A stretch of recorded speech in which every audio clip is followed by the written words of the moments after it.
They had an almost $1 billion cost overrun on the magnetic elevators. Think of it, magnets. In Iowa, it was a Trump rant about the magnetic elevators built in the newest aircraft carrier, the USS Gerald Ford. All I know about magnets is this. Give me a glass of water. Let me drop it on the magnets. That's the end of the magnets. Why didn't they use John Deere? Why didn't they bring in the John Deere people? Do you like John Deere? I like John Deere. Trump's depiction of magnets was so absurd that clips of his remarks on social media earned a community note. Magnets work underwater and are not affected by water. Magnetic fields are not the same as electrical circuits.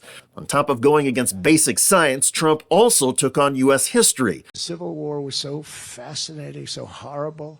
Was so horrible. Trump said the Civil War could have been avoided through negotiation. He argued the fight to end slavery was unnecessary and that Abraham Lincoln should have done more to avoid bloodshed. So many mistakes were made. See, there was something I think could have been negotiated, to be honest with you. I think you could have negotiated that. All the people died. So many people died. Abraham Lincoln, of course, if you negotiated it, you probably wouldn't even know who Abraham Lincoln was. It would have been a thing that, and I know it very well, I know the whole process that they went through, and they just couldn't get along, and that would have been something that could have been negotiated, and they wouldn't have had that problem.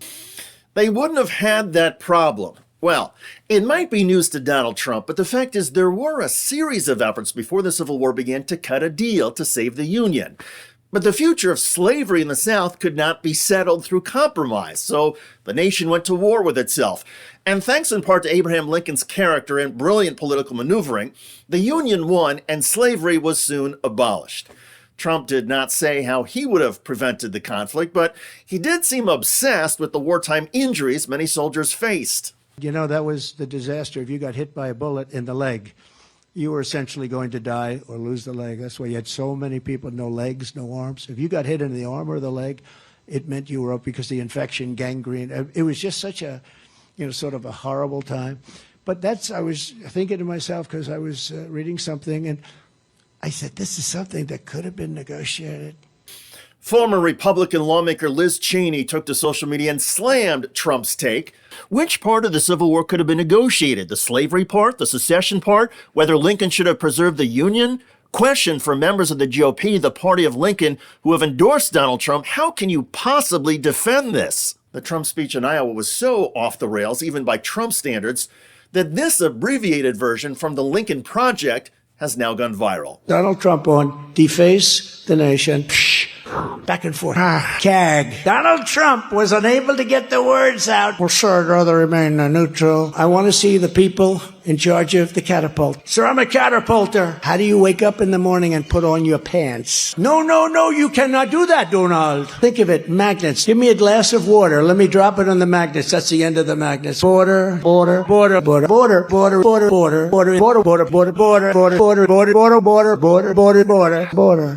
Bags of crap. How would you like to buy a pillow from Mike Lindell? Mike would be dead tomorrow morning. Nobody would know. Beat up, molested, or shot. The wheelchair over the cliff, right? But I have worse than Al Capone. I'm a very aesthetic person. Like you, young guy in the front with a beautiful hat on. At times during his speech, Trump seemed so hopped up as he went from one strange thought to the next that some people on social media wondered if he was on some kind of drug or speed cocktail.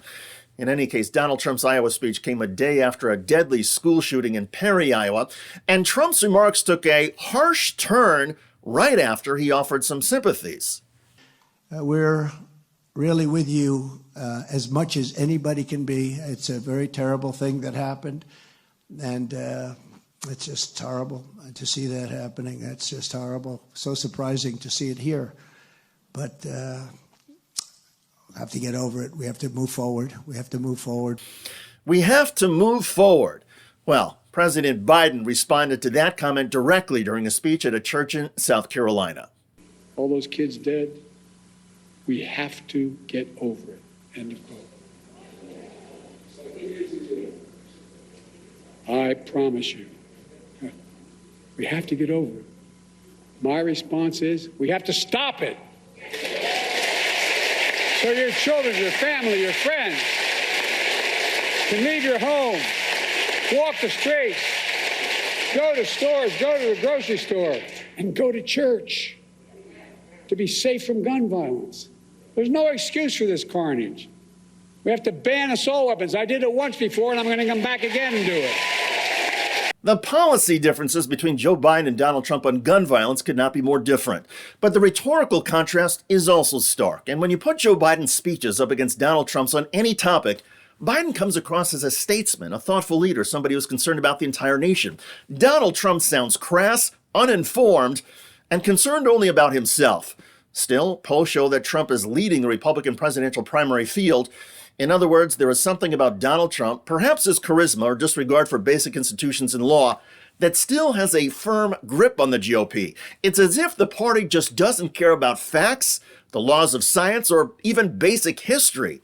Instead, the GOP is mired in its own fantasy world and cannot escape. And so, Donald Trump marches on, and with each speech and public appearance, Trump is arguably getting crazier and more bizarre. By the way, a former Republican in Congress recently went on the record to describe Donald Trump's personal hygiene and allegedly bad body odor. So take like armpits, ketchup, like a butt, and kind of put it in a blender and makeup. Check out that video at the link below. I'm David Shuster. Thanks for joining us.